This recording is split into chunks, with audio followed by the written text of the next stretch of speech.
Good afternoon to you all. This is me, Sneha Pandey from Grade 10, in front of you all to deliver a short speech on the topic of the achievements brought by the present Constitution of Nepal 2072. As we all know, a body of fundamental principles or established precedent according to which a state or organization is acknowledged to be governed is called Constitution, which determines the powers and duties of the government and guarantees certain rights to the citizens. The present constitution of our country was promulgated on 3rd April 2072 BS regarding the interim constitution of 2063 BS. The present constitution is divided into 35 parts, 308 articles and 9 schedules. The present constitution of our country was the first constitution to be drafted by the people's representatives, which is the greatest achievement itself. It has provided us many achievements which are fruitful for the development of our country.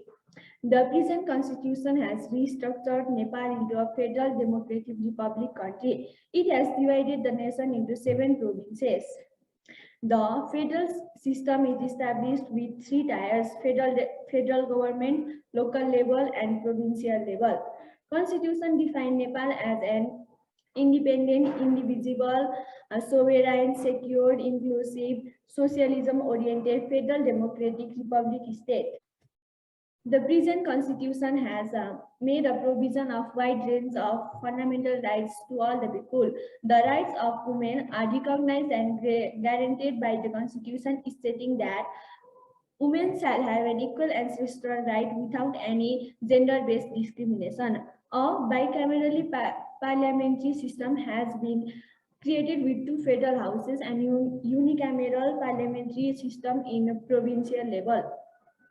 In order to prevent the government from being autocratic by using unlimited power, it has divided the powers into three different branches: legislative, executive, and judiciary. The sovereignty and state power is vested to the common people. The Constitution has divided The Constitution has made Nepal a secular country. Hence, the achievements brought by the present Constitution are very important for the prosperity and sake of our country. At last, by wishing you all a very happy Constitution Day, I want to stop my speech here. Pardon for my mistakes. Thank you and have a nice day.